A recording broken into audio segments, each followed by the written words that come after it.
Assalamualaikum warahmatullahi wabarakatuh. Yang terhormat Bapak Saiful Fahmi, Eskom Mkom, selaku dosen pengampu mata kuliah Bisnis Intelijen. Perkenalkan, nama saya Pradipa Liani Nurhidayati dengan NPM 238200038 dari Program Studi Bisnis Digital. Pada kesempatan ini, saya akan mempresentasikan proyek UAS mata kuliah Bisnis Intelijen yang berjudul Coklat Sales Analysis Dashboard menggunakan Microsoft Power BI.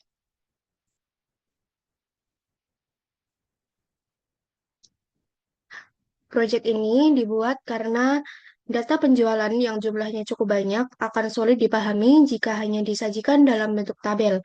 Oleh karena itu, saya menggunakan Power BI untuk mengubah data menjadi dashboard yang lebih informatif, sehingga kondisi bisnis dapat dipahami dengan lebih cepat.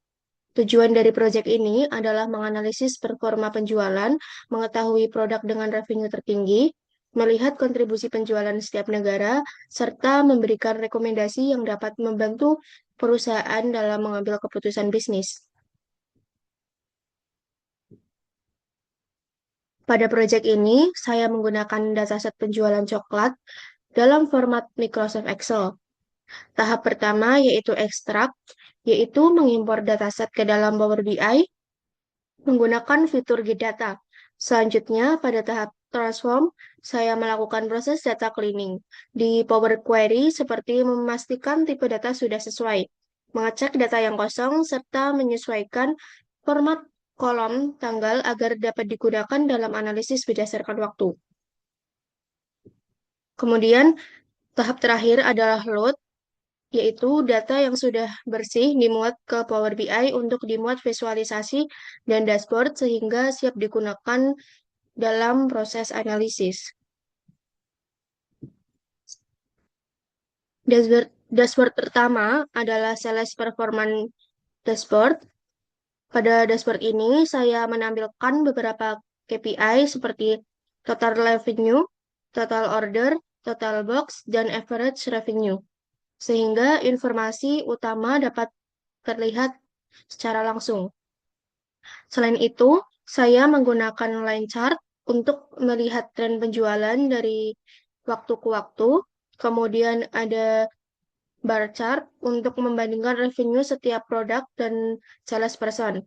Serta donut chart untuk melihat status pesanan, contohnya seperti cancel, pending, maupun deliver. Saya memilih visualisasi tersebut karena lebih mudah digunakan untuk membandingkan data serta melihat tren penjualan secara cepat. Kemudian, dashboard berikutnya adalah Product Analysis Dashboard. Pada halaman ini, saya menganalisis performa masing-masing produk menggunakan bar chart dan line chart. Dari hasil analisis terlihat bahwa Orange Choco merupakan produk dengan revenue tertinggi dibandingkan produk lainnya.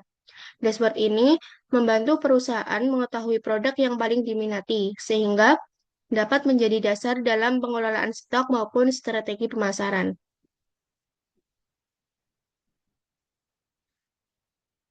Dashboard selanjutnya adalah Country Analysis Dashboard.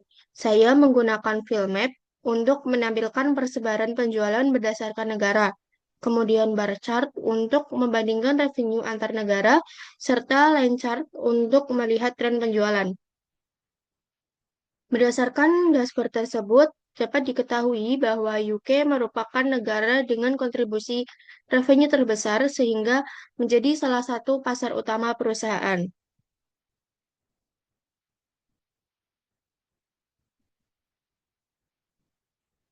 Berdasarkan seluruh dashboard yang telah dibuat, terdapat beberapa insight penting. Total revenue perusahaan mencapai sekitar 27,99 juta dengan lebih dari 5.000 transaksi. Produk dengan revenue tertinggi adalah produk Orange Choco, sedangkan negara dengan kontribusi revenue terbesar adalah UK. Selain itu, sebagian besar pesanan berhasil dikirim sehingga menunjukkan proses distribusi perusahaan sudah berjalan dengan baik. Berdasarkan hasil tersebut, saya memberikan beberapa rekomendasi. Yang pertama, perusahaan perlu mempertahankan strategi pemasaran di UK karena merupakan pasar dan revenue tertinggi. Kedua, perusahaan perlu menjadi perusahaan perlu menjaga ketersediaan stok orang coko agar dapat memenuhi permintaan pasar. Yang ketiga, perusahaan dapat melakukan evaluasi terhadap produk yang memiliki penjualan rendah serta memperluas pemasaran ke negara yang masih memiliki kontribusi kecil eh, agar peluang peningkatan revenue semakin besar. Demikian presentasi proyek UAS mata kuliah Bisnis Intelijen yang dapat saya sampaikan. Terima kasih atas perhatian Bapak Saiful Fahmi Eskom Mkom. Mohon maaf apabila masih terdapat kekurangan dalam proyek yang saya sampaikan. Wassalamualaikum warahmatullahi wabarakatuh.